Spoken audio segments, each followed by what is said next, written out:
وصدق رسولهم نبي الكريم الأمين الرؤوف الرحيم إن الله وملائكته يصلون على النبي يا أيها الذين آمنوا صلوا عليه وسلموا تسليما الصلاة والسلام عليك يا سيدي يا رسول الله وعلى آلك وأصحابك يا سيدي يا خاتم النبيين الصلاة والسلام عليك يا سيدي يا رسول الله وعلى آلك وأصحابك يا سيدي يا خاتم المعصومين. معزز و محتشم حضرات سامعین و ناظرین، ہم سارے اس وقت صوفی محمد اشرف صاحب، ان کے بھائی افتخار احمد، ان کے اصال ثواب کے لیے ختم کل کی اس محفل کے اندر حاضر ہیں. میری دعا ہے اللہ تعالی ہماری حاضری کو اپنی بارگاہ میں قبول فرمائے. یہاں پر جو تلاوت ہوئی، نعتیں ہوئی، ذکر خیر ہوا یا ختم پاک ہوگا، اس کی برکت سے اللہ تعالی مرحوم کی بخشش و مغفرت فرمائے. اللہ تعالی مرحوم کے درجات میں بلندیاں عطا فرمائے اور اہل خانہ کو صبر کرنے کی ہمت اور توفیق عطا فرمائے. معزز حضرات، ختم کل کا موقع ہے. رب ذوالجلال نے قرآن مجید کے اندر فرمایا کہ کل نفس ذائقۃ الموت، یہ جو موت کا ذائقہ ہے یہ ہر کسی نے چکھنا ہے. جس نے بھی دنیا میں آنا ہے ایک نہ ایک دن اس نے دنیا سے چلے جانا ہے. موت کوئی بھی ہو، وہ ایک زخم ضرور ہوتا ہے. ایک گھر کے اندر جب گھر کا جو سربراہ ہوتا ہے، جو بزرگ ہوتے ہیں، وہ دنیا سے چلے جاتے ہیں تو یہ نہیں کہ ان کے جانے کا غم نہیں ہوتا یا ان کی کمی محسوس نہیں ہوتی. جس وقت وہ دنیا کو چھوڑ کر چلے جاتے ہیں، گھر کے اندر ہمیشہ ان کی کمی رہتی ہے.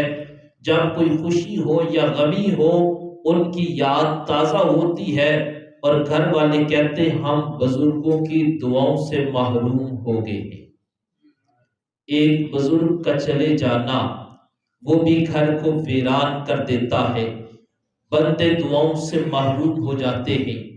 لیکن جب کوئی جوان شخص دنیا سے جاتا ہے، زخم تو بوڑھے کا بھی لگتا ہے، لیکن جب کوئی جوان جاتا ہے تو وہ گہرا زخم دے کر جاتا ہے.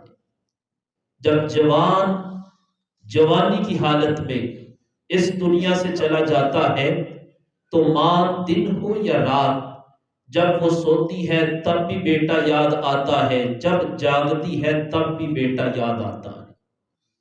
جوان بیٹا جب اس دنیا کو چھوڑ کر جاتا ہے، میں نے بڑے بڑے لوگوں کو دیکھا، ان کے چہرے حشاش بشاش، ہر وقت مسکراتے رہتے تھے، لیکن جب پوچھو تو باپ کے یہ لفظ کہ میرا جوان بیٹا جب دنیا سے گیا تو وہ مجھے بوڑھا کر کے چلا گیا ہے. اسی طرح جب جوان بھائی ہمیں چھوڑ کر اس دنیا سے چلا جاتا ہے، جب بھی گھر میں کوئی خوشی کا موقع آتا ہے تو گھر والوں کو اپنے جوان بھائی کا چہرہ دیکھنے کو دل ترستا ہے کہ کاش آج جوان بھائی ہوتا، وہ بھی ہماری خوشی میں شامل ہوتا. لیکن بالآخر یہ قدرت کا فیصلہ ہے اور اللہ کے جو فیصلے ہوتے ہیں اس پر انسان کو راضی ہونا چاہیے. اور اللہ تعالیٰ نے جس کا جو وقت مقرر کیا ہے اس نے اس وقت پر دنیا کو چھوڑ کر چلے جانا ہے. اب ضرورت اس امر کی ہے کہ ہم جتنا وقت یہاں پر گزارتے ہیں ہم اپنی آخرت کے لیے اعمال تیار کریں. اپنی زندگی میں کوئی نہ کوئی عمل کرتے رہیں کہ جو ہمارا عمل ہماری بخشش کا ذریعہ بن سکے. اور فرمایا کہ بنی اسرائیل کے 3 شخص تھے، وہ سفر کر رہے تھے۔ جب وہ ایک غار کے قریب سے گزرنے لگے، بارش ہو رہی تھی، وہ غار کے اندر چلے گئے۔ جب وہ غار کے اندر گئے، 3 افراد تھے۔ اس وقت ایک چٹان آئی اور غار کا جو دروازہ تھا وہ بند ہو گیا۔ اب غار کے اندر 3 افراد ہیں، تینوں حیران و پریشان ہیں، باہر بارش بھی ہو رہی ہے اور ہم مشکل میں پھنس چکے ہیں، اس مشکل وقت سے کیسے باہر نکلے؟ کہتے ہیں وہاں پر ایک شخص بہت سمجھدار تھا، اس نے کہا اب اس موقع پر یہاں پر ہماری مدد کسی نے نہیں کرنی، اگر آج مدد کرے گا تو کائنات کا رب ہماری مدد فرمائے گا۔ اس نے کہا اللہ سے دعا کرو، دعا کی کام نہ چلا۔ ایک شخص نے کہا اللہ تعالیٰ سے دعا مانگو، لیکن اپنی زندگی میں کوئی ایک ایسا عمل، زیادہ اعمال نہیں، ایک ایسا عمل جو عمل آپ نے اپنی زندگی میں کیا ہو اور وہ عمل لوگوں کے لیے نہ کیا ہو، کسی کو دکھانے کے لیے نہ کیا ہو، فقط اللہ کی رضا کے لیے کیا ہو، آج اللہ سے دعا کرو اے اللہ میرے اس عمل کا صدقہ آج تو ہماری مدد فرما دے۔ کہتے ہیں ایک شخص بولا، اس نے کہا الہی میں نے اپنی زندگی میں اور بھی اعمال کیے، لیکن ایک عمل ایسا ہے جس کا یا مجھے پتا ہے یا تجھے پتا ہے۔ الہی ایک دن میں رات گھر میں آتے وقت تاخیر سے گھر میں آیا، دودھ لینے گیا تھا، تاخیر سے واپس آیا، گھر میں پہنچا، بوڑھے ماں باپ سوئے ہوئے تھے، میرے بچے جاگ رہے تھے، میری بیوی نے کہا بچوں کو دودھ پلاؤ، ہمیں دودھ دو ہم دودھ پئیں، تو میں نے کہا جب تک میرے بوڑھے ماں باپ دودھ نہ پی لے اس وقت میں تمہیں دودھ پینے کے لیے نہیں دوں گا۔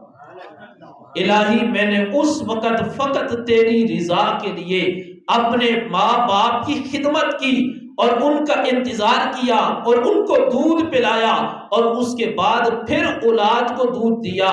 الہی اگر میرا یہ عمل تیری بارگاہ میں قبول تھا تو آج اس عمل کے صدقے یا اللہ ہماری مشکل کو دور فرما دے۔ اس بندے نے جب اپنے اس عمل کا واسطہ کائنات کے رب کو دیا، کائنات کے رب نے کرم فرمایا، وہ پتھر تھوڑا سا پیچھے ہو گیا۔ اب دوسرا بندہ بیٹھا تھا، اس نے بھی اللہ کے حضور التجا کی، مالک میں نے اپنی زندگی میں اور بھی اعمال کیے، ایک عمل ایسا عمل ہے جو فقط تیری رضا کے لیے کیا ہے، یا تجھے پتا ہے یا مجھے پتا ہے اور کسی کو اس کا علم نہیں۔ الہی ایک دن میری زندگی میں ایسا آیا، میرا سکا چچا اس کی بیٹی اور مجھے اس کے ساتھ پیار ہوا، اب وقت ایسا آ گیا کہ میں اس کے ساتھ برائی کرنا چاہتا تھا، میں قادر تھا اس کے ساتھ برائی کروں، اور جب میں نے اس کو اس پر رضامند کر لیا کہ میں تمہارے ساتھ برائی کروں، ہم دونوں برائی کے لیے جمع ہوئے۔ میرے چچا کی بیٹی نے مجھے کہا دیکھو کوئی دیکھ تو نہیں رہا، میں نے اسے کہا اس وقت دروازے بند ہیں، ہم نے برائی کرنی ہے، کوئی دیکھنے والا نہیں۔ اس نے کہا بندوں میں سے کوئی نہیں دیکھ رہا، کائنات کا رب ہمیں دیکھ رہا۔ وہ بندہ کہتے ہیں مالک جب اس نے یہ جملہ کہا، اس وقت میں قدرت رکھتا تھا برائی کرنے پہ اور برائی کرنے لگا تھا، بس اس نے یہ جملہ کہا اللہ دیکھ رہا ہے۔ الہی اس وقت تیرے خوف کی وجہ سے اور تیری رضا کی وجہ سے میں نے گناہ کو ترک کر دیا، اس کو میں نے چھوڑ دیا۔ الہی اگر یہ عمل تیری بارگاہ کے اندر قبول تھا یا اللہ آج تو ہماری مدد فرما دے۔ اب اس نے دعا کی، اللہ نے اس کی دعا کو بھی اپنی بارگاہ میں قبول فرما لیا، وہ پتھر اور پیچھے ہو گیا۔ اب تیسرا شخص تھا، اس نے عرض کی مالک زندگی میں اعمال اور بھی کیے، پر ایک عمل ایسا ہے جس کا فقط تجھے پتا ہے یا جس کے ساتھ نیکی لگائی تھی اس کو پتا ہے۔ الہی میرا ایک ملازم تھا، میرے پاس کام کرتا تھا، ایک دن میں نے اس کو ڈانٹا، وہ میرے ساتھ ناراض ہو کر اپنے گھر میں واپس چلا گیا۔ اب اس کی کوئی رقم میرے پاس تھوڑی سی رقم موجود تھی، وہ چلا گیا، میرے ساتھ ناراض ہو گیا۔ طویل عرصہ گزرنے کے بعد ایک دن میری اور اس کی آپس میں ملاقات ہو گئی۔ وہ جو مجھے چھوڑ کر گیا تھا، جب ملاقات ہوئی تو مجھے کہنے لگا آپ نے میری کچھ رقم دینی تھی، تو میں نے اس کو اشارہ کیا، میں نے کہا میرے ساتھ چلو، میں اپنے ساتھ لے گیا۔ اپنے گھر کے قریب جب پہنچا وہاں پر کافی جانور تھے، میں نے کہا یہ سارا مال تیرا ہے، تو اس کو لے کر اپنے گھر میں چلے جاؤ۔ جب میں نے اس کو یہ بات کہی مال تمہارا ہے اور وافر مقدار میں ہے، لے کر گھر میں چلے جاؤ، وہ میرے چہرے کی طرف دیکھنے لگا، کہنے لگا میری رقم تھوڑی تھی، یہ مال بہت زیادہ ہے، میرے ساتھ مذاق نہ کرو، میں پریشانی میں ہوں، مجھے تنگ نہ کرو، مجھے تانے نہ دو، یہ مال میرا نہیں یہ آپ کا ہے، مجھے بس میری تھوڑی سی رقم دے دو۔ الہی اس وقت میں نے اس کو یہ بات بتائی، تھوڑی سی رقم چھوڑ کر چلے گئے، وہ تمہاری امانت تھی، میں نے اس سے جانور لیے اور اس سے آگے نسل در نسل یہ بڑھتے گئے، اب یہ کثیر تعداد میں جمع ہو گئے، یہ تمہاری امانت تھی، میں نے اس میں خیانت نہیں کی، آج یہ تمہارا مال ہے، تم اپنا مال اپنے ساتھ لے کر جا سکتے۔ الہی یہ عمل فقط تیری رضا کے لیے تھا اور تیرے بندے کو راضی کرنے کے لیے تھا، اس کا حق میں نے کھایا نہیں، اس کی امانت میں نے خیانت نہیں کی۔ الہی اگر میرا یہ عمل تیری بارگاہ میں قبول ہے، الہی اس کے صدقے آج ہماری مشکل کو دور فرما دے۔ امام الانبیاء فرماتے ہیں ان تین بندوں نے اپنے تین اعمال کا واسطہ اللہ کی بارگاہ میں دیا۔ اعمال وہ تھے جو بندوں کے لیے نہیں کیے تھے، اللہ کے لیے کیے تھے۔ اعمال وہ تھے جو لوگوں کو دکھانے کے لیے نہیں کیے تھے، اپنے رب کی رضا کے لیے کیے تھے۔ امام الانبیاء فرماتے ان تین بندوں کے تین اعمال کی وجہ سے کائنات کے رب نے تینوں کی دعا کو اپنی بارگاہ میں قبول فرما لیا۔ یہ ہے ہم اگر اپنی زندگی میں عمل کریں اور عمل کرتے وقت ہم یہ سوچیں الہی یہ عمل لوگوں کو دکھانے کے لیے نہیں، فقط تجھے راضی کرنے کے لیے ہے۔ کنویں کے قریب سے گزرے، ساتھ ان کے لشکر تھا، کنویں کے قریب سے جب گزرے تو اپنی سواری کو پانی پلانا چاہتے تھے، وہاں پہ جب دیکھا کوئی ایسی چیز نہیں جس کے ساتھ باندھ کر اپنی سواری کو پانی پلا سکے، ایک لکڑی کا ایک حصہ لیا، زمین میں گاڑ دیا، اس کے ساتھ اپنی سواری کو باندھا، اس کو پانی پلایا۔ آگے جانے لگے تو ذہن میں خیال آیا اور بھی مسلمان آئیں گے، یہاں سے گزریں گے، انہیں بھی ضرورت پڑے گی، آج ان کی آسانی کے لیے میں یہ عمل کرتا ہوں، یہاں پر اس کو رہنے دیتا ہوں تاکہ دوسرے مسلمان اس سے فائدہ اٹھا سکے۔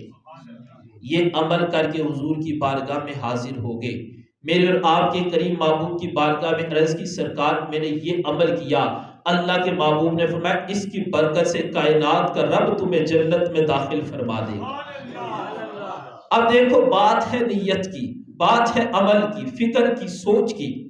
اسی جگہ پر دوسرا قافلہ آیا، دیکھا کنواں ہے، اس کے قریب لکڑی لگی ہے، کہا یہاں سے کوئی ایسا نہ ہو رات کے وقت گزرے اور اس لکڑی کی وجہ سے کنویں میں گر پڑے، انہوں نے ادھر سے اس کو زمین سے نکالا، سائڈ پہ رکھ دیا، حضور کی خدمت میں حاضر ہو گئے، عرض کی محبوب میں نے یہ عمل کیا، اللہ کے محبوب نے فرمایا اس کی برکت سے کائنات کا رب تمہیں جنت میں داخل فرما دے گا۔ وہاں پر جو بیٹھے تھے صحابہ حیران ہوئے، محبوب ایک لشکر آیا، انہوں نے بتایا ہم نے لکڑی کو زمین میں گاڑ دیا ہے، دوسروں نے کہا نکال دیا ہے، آپ نے دونوں کو جنت کی بشارت سنا دی ہے۔ امام الانبیاء نے فرمایا اے میرے صحابہ، جس نے لکڑی کو زمین میں گاڑا تھا اس کا مقصد بھی اللہ کی رضا تھی اور مخلوق خدا کی آسانی تھی، جس نے زمین سے نکالا اس کا مقصد بھی اللہ کی رضا اور مخلوق خدا کی خدمت تھی، اور دونوں کی نیت صاف تھی، اس نیت کی وجہ سے کائنات کا رب انہیں جنت میں داخل فرما دے گا۔ اس لیے کوئی بھی عمل کرتے وقت یہ ہمیں سوچنا چاہیے ہمارا جو عمل ہے یہ اللہ کی رضا کے لیے ہونا چاہیے۔ اللہ کی رحمت بڑی وسیع ہے، کوئی پتہ نہیں کون سا عمل اللہ کو پسند آ جائے اور اس عمل کی برکت سے کائنات کا رب ہماری بخشش فرما دے۔ حضور علیہ السلام کی بارگاہ میں ایک صحابی حاضر ہوئے، عرض کی معبود فلاں آپ کا غلام ہے، وہ بیمار ہے، آپ تشریف لائیں۔ تو امام الانبیاء آپ اٹھے، عیادت اپنے غلام کی عیادت کرنے کے لیے چلے گئے۔ سرکار جب وہاں پر جا کر بیٹھے، آپ کا غلام ہے، زندگی کے آخری لمحات میں ہے، اور حضور علیہ السلام وہاں پر بیٹھے ہوئے ہیں اور وہ بڑی مشکل سے سانس لے رہا ہے۔ حضور علیہ السلام نے وہاں پر تبسم فرمایا، سرکار مسکرائے۔ اب موقع مسکرانے کا نہیں تھا، غم کا موقع تھا، تکلیف کا موقع تھا، لیکن اللہ کے محبوب وہاں پر مسکرا رہے ہیں۔ وہ دنیا سے جا رہا ہے، پریشان ہے، بیمار ہے، حضور مسکرا رہے ہیں۔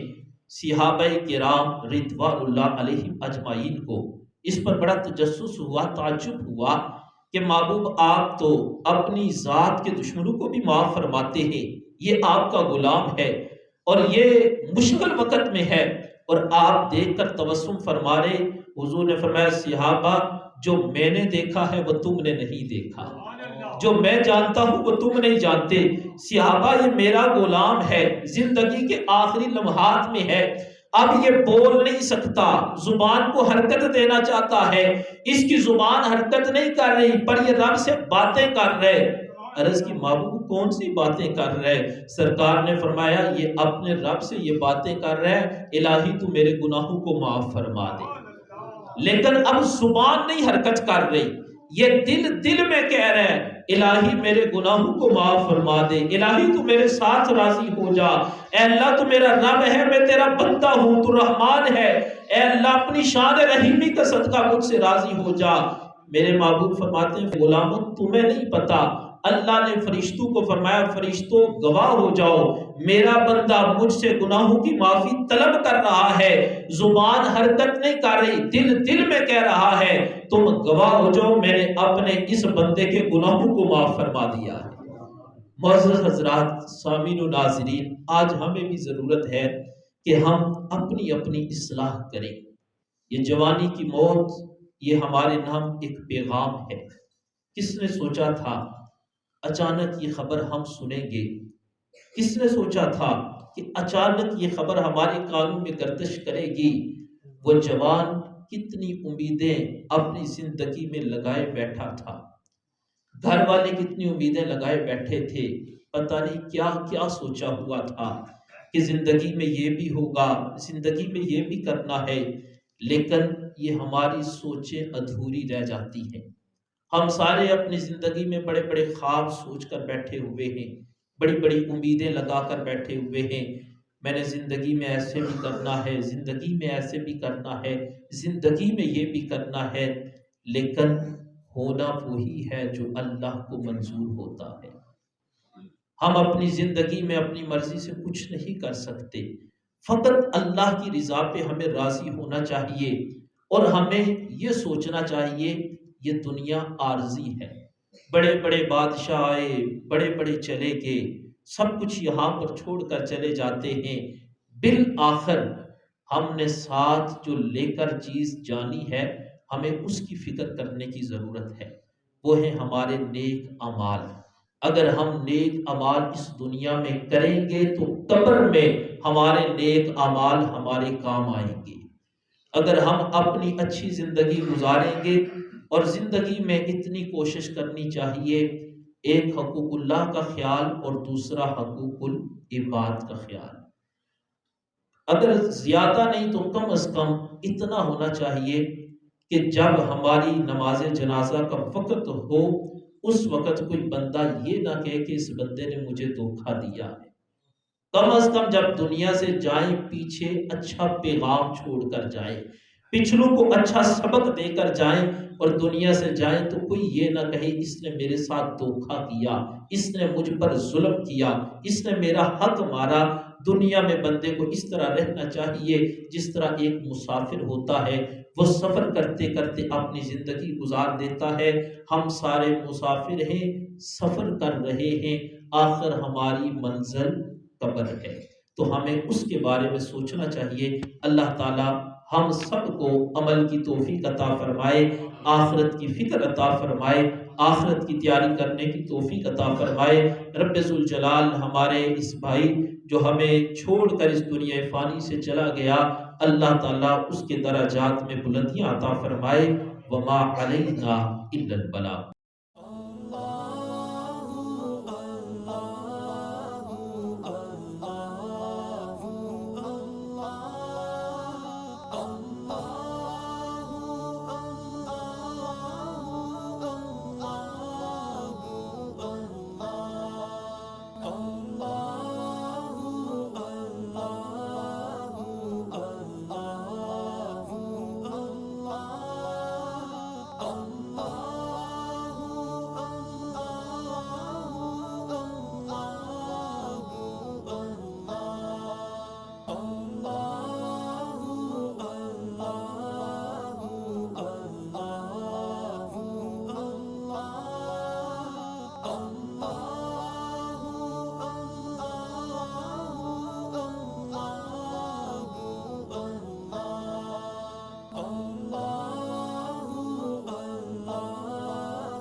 بیت اطہار تمام صحابہ کرام کو پیش کرتے ہیں، قبول فرما۔